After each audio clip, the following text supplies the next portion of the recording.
Okay, guys, I'm going to take a little time today, and this may take me a little longer than normal. I'm going to go through a budget with you, and what I'm going to share for you guys at home is just a student budget. When we're in class, I take time to show kind of how I got into budgeting and kind of show you my personal budget, what we do on that.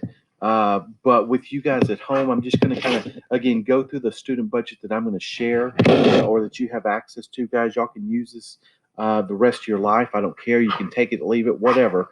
But again, the budget a lot of time gets a bad rap, and a budget is probably one of the most important things that we have started to do within about the last 12 years to really benefit us financially. And again, it gets a bad name, but a budget is just a plan, guys. We have plans for everything we do.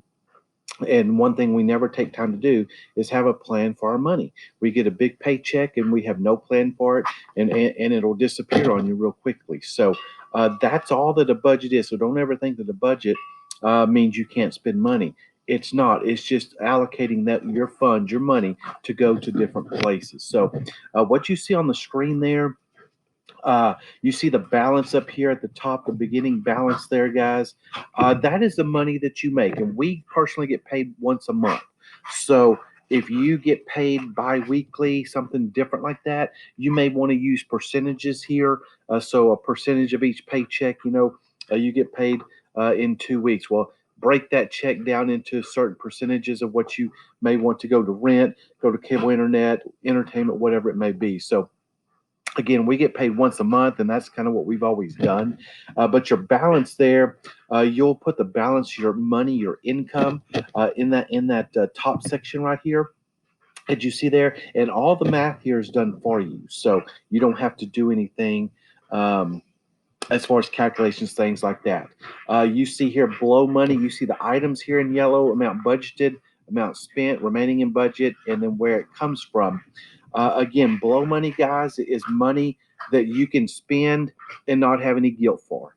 Uh, Between my wife and I, we get money each month that I can blow it on whatever I want to. She can blow her money on whatever she wants to. The other person can't say a word, can't argue about it. That's our money to do what we want to with. Again, we pull that out in cash, and obviously, when we do that, we just type that in there. When we go to the bank and get that money, and you notice here remaining in budget, there's nothing, and that $50 is cash in my pocket. It's cash in my wife's pocket per se. We do more money than that, but I'm just kind of showing you how we do that. At y'all's age, again, rent will probably be something in y'all's near future. So we put rent there, got cable and internet. Entertainment, what is entertainment? Well, entertainment, we personally use it as going out to eat, maybe going to a movie, things like that. I don't know what you will do individually, but again, you may want to adjust that number up or down depending on you and how much you want to spend on doing that. If you don't go out and do things like that much, then don't do that. You notice their envelope out here to the side, guys.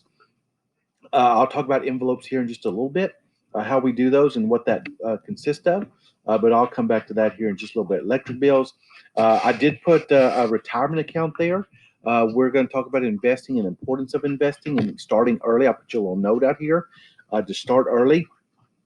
Get your retirement account started early. And again, that's coming latter part of this week. Water bills, and those are just this top section is just kind of your bills and things that you have that are usually an every month thing. It's nothing that changes per se. I mean, the amount may change. Your water bill, electric bills will change, will fluctuate. So when we get that bill in there, let's say our water bill wasn't that much, it was only 120 bucks this month. We'll change that. Notice over here. Um, you've got that there. We do not use an envelope for that. I don't know how that got there, so I'm going to change that.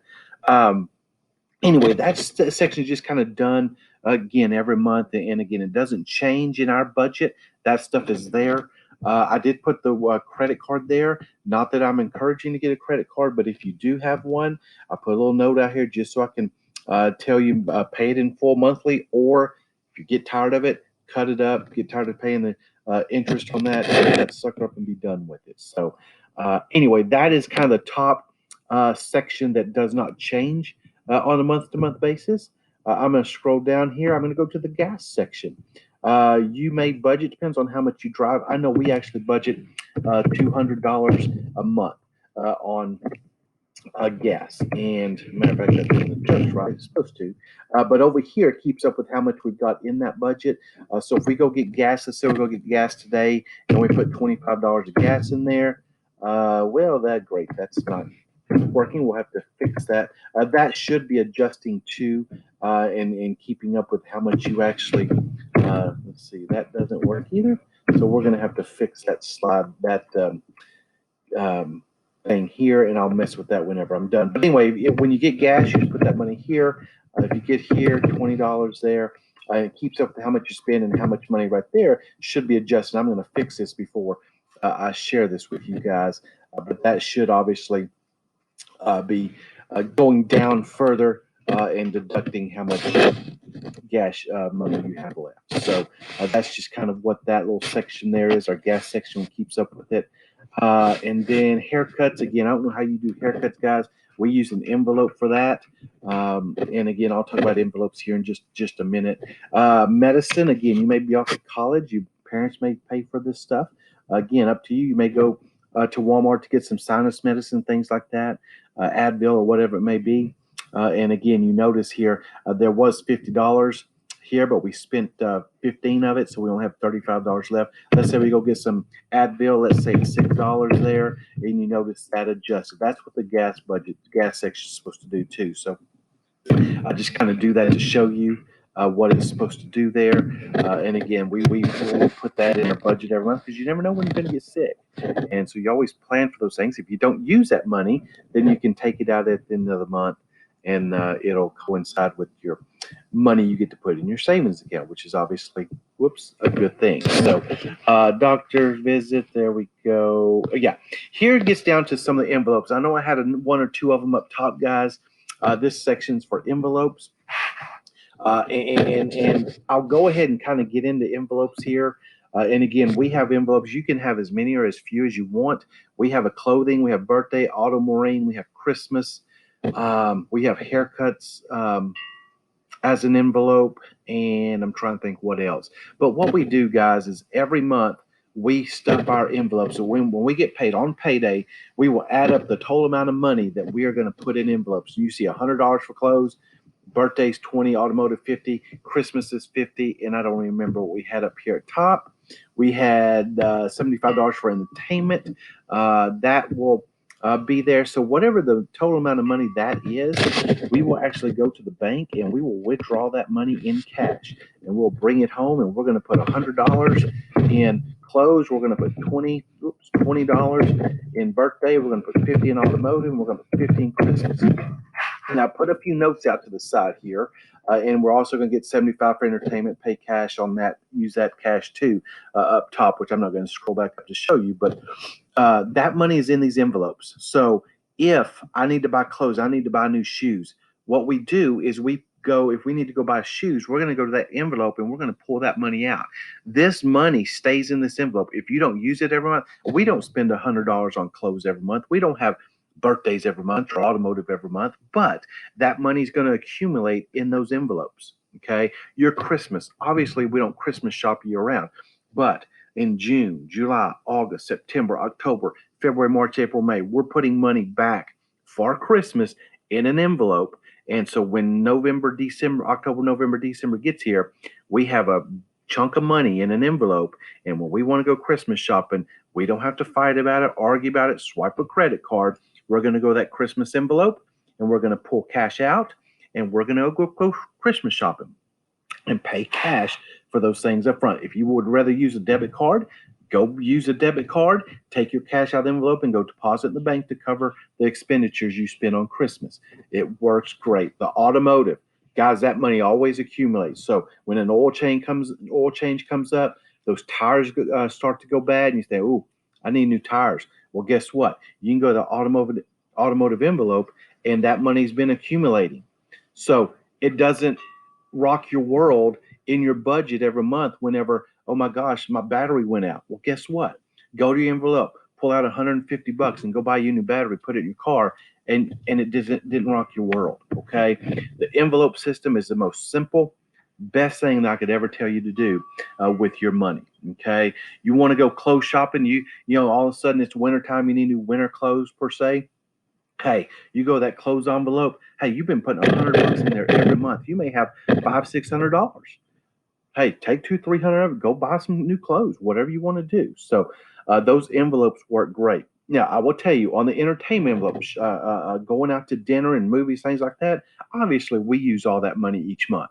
But birthdays, clothes, automotive, Christmas, that money stays there and accumulates and continues to grow month on a monthly basis. Okay, and again, that is a great thing to do. And I always get this question, well, what if you're going, you don't want to carry all that cash in your billfold? We don't carry the whole closed envelope with us. We'll go get 100, 200, $300 out of that, put it in our billfold, carry it with us. Or again, we may go just use our debit card, and whatever we pay, we'll take that cash and then go back and deposit into the bank. So you're not carrying these whole envelopes around with a bunch of money in them. You obviously have locked up, protected at different places, things like that. So envelope system is a great thing to do, guys. This little area here, you probably won't have that.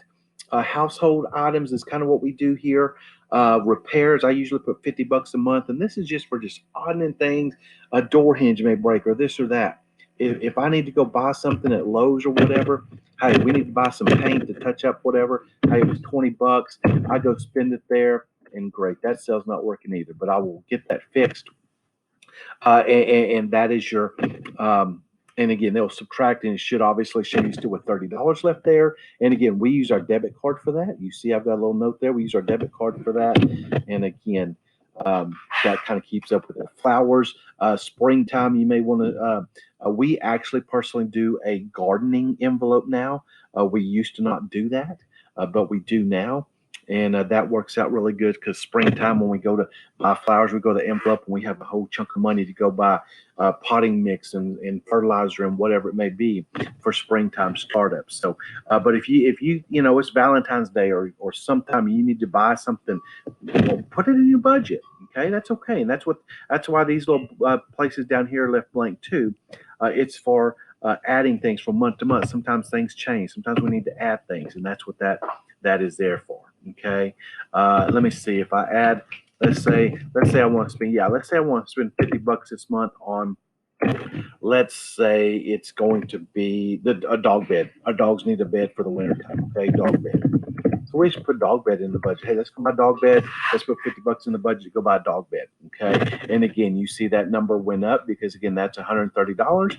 And when we spend this, again, that one actually worked, didn't it? And let's see if this one works here. That one worked, but this one here did not work, did it? Yeah. Oops. Wrong number there. $50 there. Actually did work. So maybe we had an issue there. So anyway, we have no money left. We spent all our money in that area during that month or whatever it was. And again, it shows you that you have no money left there. And this bottom section here, guys, is for things that come up every month. Not every month. I'm sorry, randomly. And this is a section that every month we sit down to do our budget, we think, okay, what's coming up this month? Do we have any weddings to go to? Is a school annual this month? And and sometimes you don't know. You don't know what is happening that month. You try your best, and again, after you've done this for a year, you can look back at previous years and see where your money went that month. And you may say, oh, this is year that we've got to pay for our Amazon Prime if that's what you do. Well, let's guess what? That's this month. Let's go ahead and put Amazon Prime in here. And I have no idea what that costs, but I'm just going to pretend it's $60. Okay, put it in there. Okay, let's find out. Amazon Prime comes up. You know what? It was only $59. Great. Oh, well, that's not that. That's too close. $55. Okay, great. Okay, so now we change that. We go 55 there. Notice it zeroed out. We paid our Amazon Prime. It was only 55 instead of $60. Okay. And again, anything we need to add there. Again, it may be springtime. Maybe we're doing prom. Well, yeah, we'll do prom pics, okay? Just because, but I'll be honest with you, a senior year, I would always encourage you to do an envelope for senior year. We did that. It worked out really, really good. And you save money each month for that senior year invitations, things like that, okay? Now, what I haven't showed you is every adjustment we have made in this budget the whole time. This number right there in that box has been changing. Okay. Let's pretend, and since we're on the screen, you kind of see what's going on. Let's pretend we did not have an Amazon Prime bill that month. We were just confused. Notice what happened to that number right there in that box. It was 165. Now it's 220. Okay. This whole budget, it keeps up again with how much money you have left at the end of your pay period. Okay. And obviously, the more money you have left in here, the more money that we actually transfer to our savings account. We save money every month. Okay. Now, if you got debt, what do? Well, again, first thing you want to do is make sure you get $1,000 in your savings ASAP for emergency fund. Okay. Then we're going to put this money extra. Let's say we have a credit card up there. I know there was a credit card bill in the budget just because. So we're going to make that credit card payment. And then this $220, I'm going to go into my credit card account. I'm going to put a $220 payment on that credit card. I'm going to try to get rid of that debt. Okay. And that's your goal. Once you get rid of all your debt, obviously, then you have money. You don't have money going to a car payment, to your credit card, to any other payments like that. So any money you have left in this budget sitting right here, guys, we transfer it into our savings account. And so what you see is your savings starts to grow. And that is obviously your goal, is to build your wealth. And it's very, I don't want to say easy to do, but this budget allows you and teaches you how to save money. My goal every month is I want that number at the very bottom. Let me go back down here, guys. I want this number right here to be as big as it possibly can, because I love transferring, $1,500, $2,000 a month into my savings account. And you say, well, how in the world do you pay cash for cars? Well, that's how you do it.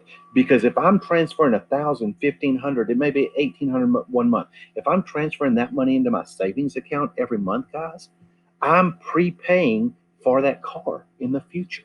You plan for that. You know that it's coming down the road. Now, there may be some months that your budget gets busted, something happens or whatever, and it's just one of the months where you overspent, or just things didn't work out, and you had to put more things in these boxes up in here. And again, you may only have $50 left at the end of the month. I don't know what it may be, but again, you want that number there to be as big as it possibly can, and again, transfer that money to your savings account. Okay, again. Savings, again, guys, get money in your savings account. If you don't have money in your savings account, you are just one simple accident away from having to go to a credit card, go to a bank, and beg for money and borrow to get you out of the emergency. Okay, you've got to have money in there, have an emergency fund. And again, once you don't have any debts, guys, you want to build that emergency fund up to probably 3 to 6 months of your earning, or your expenses. So if you happen to lose a job, you know that you can survive for 3 months. You can use that money in your savings account to pay for that rent, to pay for that whatever, your whatever it may be. Have 3 to 6 months of your bills, and how much it costs for you to live. Have it set aside so that you can use that until you get back on your feet and find another job. So that's why savings are so important, guys, because it prevents you from having to go. To borrow money, or get a credit card to swipe, and again, then the banks start making money on you. I get this question a lot. I know I'm kind of getting off course a little bit here. I put this note. This is pay off the smallest debt first. As some people say, well, why don't you pay the one with the highest amount on it, or the highest APR interest rate on it? If you've got two that are very similar as far as amounts on them, and one of them has a really high APR, the other one has a lower APR, yeah, you may want to go for that little bit bigger one with the higher APR. But I always kind of encourage people to go for the smallest debt first, because the smaller the debt, the sooner you'll be able to pay it off. And when you do that, you're going to find yourself, you're going to see some success. If I told you to pay off a $60,000 debt first rather than a $3,000 debt, it's going to take you years. You're going to give up. You're going to get tired, and not, you're going to lose the battle. But if I tell you to focus on that $2,000 debt and pay it off, you're going to see some success. You're going to see some benefits to your hard work, and then you're going to realize, hey, I can do this. I got this. And then you attack that next largest debt that you may have. Okay. So that's why that little note right here that you see down here at the bottom, that's why I have that there. Again, APRs are important, um, but sometimes you want to see some success too with that debt. Okay, let me see. I think that's most things. I put notes out here. Whoops, damn it! I need my mouse. I put notes out here. There it is right there on the envelopes there. Again, if you want to put your entertainment one down here, obviously you can do that, and have all your envelopes kind of in one section. But again, our paychecks, we put the paychecks at the very top. Let me just show you. Let's say in a month let's say our monthly paycheck. Let's just say it's $4,000. Okay, I don't give you anything too personal there. $4,000 that we get paid, and again, there we go. We've got a blow money we're going to pull out. We're going to pull out $75 $75 out of the envelope, and we're going to go down. Any more envelopes over here? None are over here. Then we're going to go to the envelopes. That's all debit card we're going to do. And then down here, there's the envelope haircuts. And you don't have to, you may use a debit card. I'll be honest with you guys, I'd probably use a debit card right there. I would not use an envelope for that. That's just me, but you may could do that. It's totally up to you. Here are our envelopes down here. And again, we're going to pull that money out. And we're going to get 100 there, 20 there, 50 there, and 50 there. So anyway, you see that we have nothing left. And I don't know why that went to 100. That doesn't do right. But anyway, let me do that right. I'm going to have to fix that. I think I keep screwing this up. So anyway, I'm going to stop there, guys, as far as the budget's concerned. If you ever have questions, come see me, come talk to me. But the budget is one of the most important things that you can do to help plan, build your wealth, and obviously be successful. So hopefully you learned something and never hesitate to come talk to me.